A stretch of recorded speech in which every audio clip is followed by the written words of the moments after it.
Primera de Samuel, capítulo 8. Oremos. Santo Señor, te suplicamos, te pedimos, Señor, que nos acompañes, que nos dirijas, que bendigas tu palabra, que ella, Señor, impresione nuestra mente y coloque las grandes verdades para nuestras vidas. En el nombre de Cristo, amén. Cuando Samuel envejeció, nombró a sus hijos como jefes de Israel. Su primer hijo se llamaba Joel y su segundo hijo se llamaba Abías. Ambos fueron gobernantes en Beerseba. Sin embargo, sus hijos no siguieron su camino. Eran corruptos, ganaban dinero aceptando sobornos y pervertían la justicia. Así que los ancianos de Israel se reunieron y fueron a buscar a Samuel a Ramá. Mira, le dijeron, tú ya eres viejo y tus hijos no siguen tus caminos. Elige un rey que nos gobierne, como a todas las demás naciones. A Samuel le pareció que era una mala idea cuando le dijeron, danos un rey que nos gobierne. Así que oró al Señor al respecto. Haz lo que el pueblo te diga, le dijo el Señor a Samuel, porque no es a ti a quien rechazan, sino a mí como su rey. Están haciendo lo mismo que siempre han hecho desde que los saqué de Egipto hasta ahora.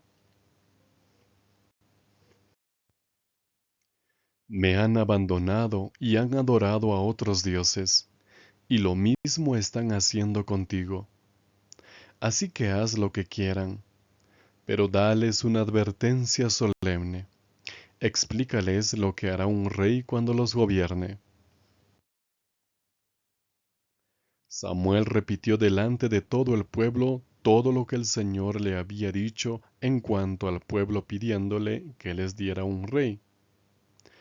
Entonces les dijo, esto es lo que hará un rey cuando gobierne sobre Israel. Tomará a sus hijos y los hará servir como soldados y jinetes, y para que corran como guardia delante de sus propios carruajes. A algunos los asignará como comandantes de millares y comandantes de cincuentenas, y otros tendrán que arar sus campos y cegar su cosecha. A algunos los destinará a fabricar armas y equipos para los carros de guerra. Tomará a las hijas de ustedes y las hará trabajar como perfumistas, cocineras y panaderas. Tomará de entre ustedes los mejores campos, viñedos y olivares, y se los dará a sus funcionarios. Tomará la 10ª parte de las cosechas de grano de ustedes, así como el producto de sus viñedos, y la asignará a sus jefes y funcionarios. Tomará a los siervos y siervas de ustedes, así como a sus mejores jóvenes y asnos, y los pondrá a trabajar para él. Tomará la 10ª parte de los rebaños de ustedes, y ustedes mismos serán ahora sus esclavos. Ese día ustedes suplicarán ser rescatados del rey que han elegido, pero el Señor no les responderá. Pero el pueblo se negó a escuchar lo que Samuel decía. No, insistieron, queremos nuestro propio rey. Así podremos ser como las demás naciones. Nuestro rey nos gobernará y nos guiará cuando salgamos a pelear nuestras batallas. Samuel escuchó todo lo que el pueblo decía y se lo repitió al Señor. Entonces el Señor le dijo a Samuel, haz lo que ellos te piden y dales un rey. Entonces Samuel les dijo a los israelitas, vuelvan a sus casas. Queridos amigos, ¿cómo están? Bienvenidos a Reavivados por su palabra. El capítulo número 8 del primer libro de Samuel es un capítulo con lecciones interesantes. aunque es un hilo muy triste en la historia del pueblo de Israel. Este capítulo trata de cómo el pueblo pidió un rey. Vamos a explorar 4 principios para nuestras vidas. Número 1. A veces los hijos pueden tomar caminos errados. El versículo número 3 dice: Pero no anduvieron los hijos por los caminos de su padre, sino que se dejaron llevar por la avaricia, dejándose sobornar y pervirtiendo el derecho. Este pasaje triste de la historia de Samuel indica que los hijos de éste habían sido hijos que no siguieron sus caminos. El espíritu de profecía menciona respecto a esto en el libro Patriarcas y Profetas, que la advertencia dirigida a Elí, que había visto Samuel, no había ejercido en Samuel el ánimo y la influencia que debía haber ejercido. Él había sido hasta cierto grado demasiado indulgente con sus hijos, y por lo tanto los resultados fueron los que se ven en este pasaje. Y aquí nuevamente la necesidad, el principio de educar con amor y también con disciplina a los hijos. El amor y la disciplina deben ir juntos, deben ir de manera equilibrada. Mucho amor y también mucha disciplina, pero no solamente amor con poca disciplina o nada, o tampoco mucha disciplina sin amor. Debe ser equilibrado. Cuando se da mucho amor a los hijos, pero sin disciplina, pues crecen hijos indulgentes, hijos a quienes se les permite todo, por tanto crecen débiles, sin fuerza de carácter moral. Cuando son muy disciplinados, pero sin amor, crecen hijos resentidos, duros, con poca autoestima, etc. Por tanto, el camino verdadero es aplicar estos 2 principios, el amor y la disciplina, así como Dios hace con nosotros. Dios es amor, pero también es justo. El equilibrio en todo. Satanás hace que no haya equilibrio, que nos vayamos a los extremos. De todas maneras, Samuel hizo lo posible por sus hijos como todo padre, pero los hijos tomaron caminos errados. Finalmente, cuando eran grandes, ellos tuvieron las elecciones libres y lamentablemente eligieron el mal camino. Y yo quiero dar un mensaje a los padres. Si por alguna razón tú tienes hijos que se han apartado del Señor, pero tú hiciste todo lo posible por mantenerlos en los caminos del Señor, en sus principios, en la palabra, y por alguna cosa de esta vida ellos eligieron un camino diferente, no tienes la culpa. Hiciste el mejor trabajo, tal vez con alguno u otro error, pero no necesariamente tienes toda la culpa, apreciado amigo o amiga. Principalmente, si hiciste lo mejor posible por mantener en los principios de Dios y ellos eligieron un mal camino. Finalmente hay libre albedrío, hay libertad de elección. No te sientas tan culpable. Los seres humanos tenemos caminos para elegir, pero no por eso te rindas. Mantente en oración, pidiendo que el poder de Dios toque los corazones de los hijos y guardando la esperanza de que en algún momento, por la voluntad de Dios, el Espíritu Santo pueda tocar sus corazones y ellos también logren escuchar la voz del Espíritu Santo. En segundo lugar, amigos, seamos personas que oran en todo tiempo. El pueblo de Israel, principalmente por los ancianos que le representaban, le dijeron a Samuel, mira, tus hijos no están adecuados para ser líderes, y tú ya eres viejo, nombra un rey. Estas dos razones que colocan no necesariamente eran relevantes. El problema no es tanto la petición de una monarquía, sino lo que motiva a pedir. Y el motivo era ser igual que las demás naciones.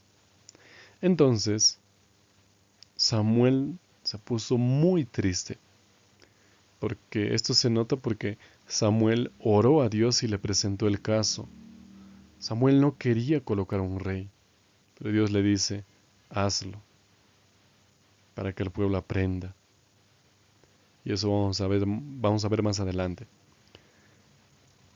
Samuel ora. Samuel era un hombre de oración. Oraba en todo tiempo. En toda su vida oraba. Por eso tomaba buenas decisiones.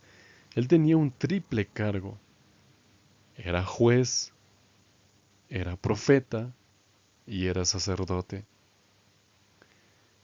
Su vida estaba marcada por la oración. Era un hombre que pasaba en oración en todo momento y consultaba todo a Dios. Seguramente, como todo ser humano, tuvo sus errores, como mencioné al inicio, pero era un hombre de oración. Por favor, sé una mujer de oración, sé un hombre de oración, permanentemente, ya sea en la oración formal, cuando estás arrodillado delante del Todopoderoso, o la oración informal mientras caminas, mientras haces tus actividades, manteniendo una palabra de oración y una conversación con el Señor. Entonces el Señor te dirigirá de esta manera y mantendrás un contacto, una comunicación con el cielo. En tercer lugar, seguir las costumbres mundanas es despreciar a Dios. Y este es el punto principal de este capítulo. El verso 7 dice, dijo Jehová a Samuel, oye la voz del pueblo en todo lo que ellos digan, porque no te han desechado a ti, sino a mí me han desechado, para que no reine sobre ellos. El principal problema era que querían ser como las demás naciones. Y ese es uno de los grandes problemas de la vida cristiana. Querer ser como los demás, querer ser como el mundo. Cuando un cristiano, una cristiana, o cuando la iglesia sigue las costumbres, las cosas que es el mundo, pues se parece más al mundo y se aleja más de Dios. Sencillamente es eso. Por supuesto que hay cosas que podemos hacer todos. El problema es cuando no está de acuerdo con la palabra de Dios, cuando está en contra, cuando no armoniza, cuando no hay un equilibrio adecuado. Entonces, que Dios nos ayude a tener un sentido espiritual agudo para saber qué es la voluntad de Dios y qué no. Y para saber eso, hay que leer la Biblia, hay que estudiar la Biblia, hay que escuchar la Biblia. Cuanto más relacionado tú estés con la Biblia, más tú sabrás tomar decisiones. El pueblo no quería oír la voz de Dios y estaba acostumbrándose a las cosas del mundo. Como habían guerras y miraban que cada nación tenía su rey, dijeron, Nosotros también queremos un rey. Su rey era Dios, pero ellos al pedir un rey humano despreciaron a Dios, porque no pueden haber dos reyes. En otras palabras dijeron, mira Señor, ya nos has gobernado hasta acá, pero ya nos hemos cansado de ti. Queremos hacer las cosas como nosotros queremos. Queremos seguir al mundo. Por tanto, el cristiano debe ser diferente. Mientras más diferente sea, mucho mejor. Porque si hace lo que hace el mundo, ¿cuál es la diferencia? Si come todo lo que el mundo come, si educa como el mundo educa a sus hijos, si sigue viviendo como el mundo también vive, como los demás, ¿cuál es la diferencia? Si tienen las mismas costumbres sociales, culturales, ¿cuál es la diferencia? No hay ninguna. Tal vez la única diferencia podría ser que pertenece a una iglesia, que asiste a la iglesia. La vida cristiana no es solo asistir a la iglesia, eso es una parte. La vida cristiana es un estilo de vida completo que tiene que ver con las palabras, con el carácter, con la forma de comer, de vivir, de vestirse, de relacionarse con los demás, con el trabajo, con todo. Es un estilo de vida, un paquete completo que transforma todos los caminos.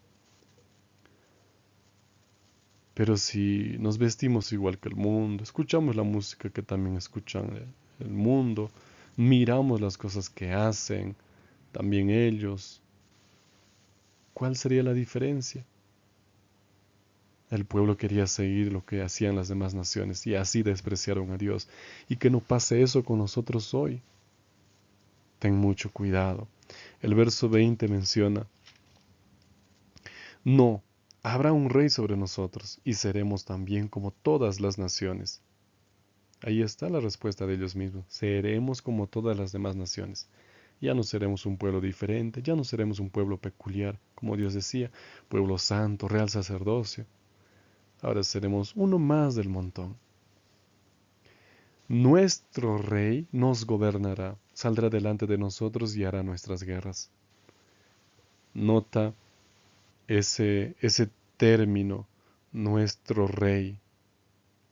Ese término es un término muy importante, porque al decir eso, el pueblo estaba rechazando directamente la soberanía de Dios.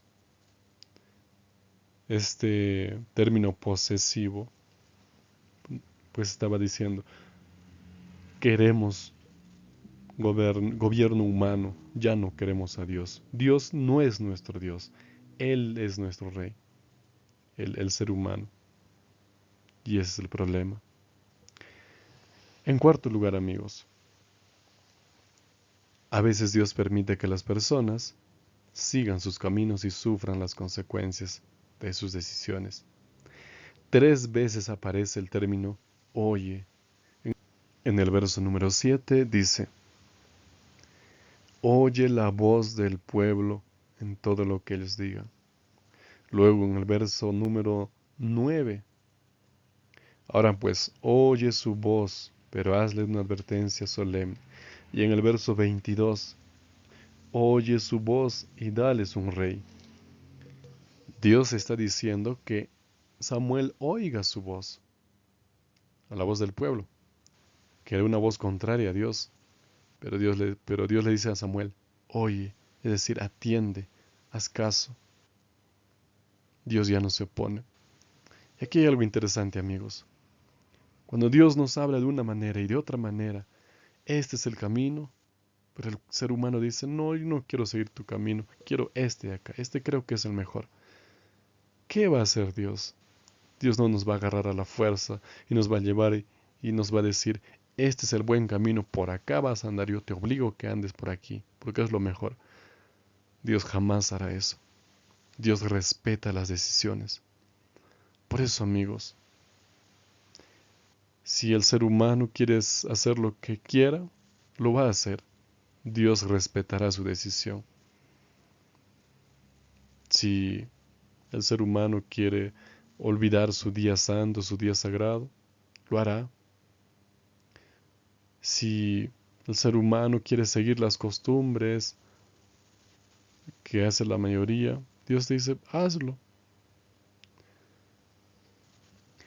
Si el ser humano quiere escalar, salir adelante, rompiendo las leyes de Dios, pisoteando su santa ley, haciendo lo incorrecto, haciendo deshonestidad, olvidando su día sagrado, Dios dirá, hazlo, eres libre. Pero dirá finalmente como dice el libro de Eclesiastés, es vanidad. Y un día te enterarás que todo fue vanidad. Por eso, amigo y amiga, sigue la ley de Dios. Pero si no, el Señor nos dará libertad, pero no tendremos libertad para cambiar las consecuencias. Los sufriremos. Por tanto, es mejor seguir a Dios. Por eso la aplicación para el día de hoy es lo siguiente. No nos dejemos llevar por las tendencias del mundo, que son contrarias a la palabra de Dios. Ten mucho cuidado. Vamos a culminar con una oración. Padre amado, gracias por la palabra. Nos guía. Y hay historias tristes, como la de este capítulo. Señor, a veces queremos seguir lo que los demás hacen. Queremos seguir porque todo el mundo lo hace, entonces también pensamos que hay que hacerlo. Y olvidamos que tú ya pusiste los principios y nos dejamos llevar por lo demás, por agradar al ser humano, por no perder un amigo, por no perder una oportunidad y te desechamos a ti. Perdónanos, Señor. Aún es tarde para pedirte que podamos ser un pueblo peculiar, único, diferente, Señor. Ayúdanos a ser diferentes en la manera de vivir, en nuestras relaciones con nuestra pareja, con los hijos, con los amigos, en la manera de vivir, en la salud, en la forma de hablar, de trabajar, de vivir, de todo, Señor. Haznos diferentes. Que la línea de demarcación sea cada vez más grande entre el mundo y un cristiano que espera la segunda venida, Padre. Dejamos nuestras vidas en tus manos y bendice a cada hijo e hija tuya que ve estos videos. En el nombre de Cristo Jesús. Amén.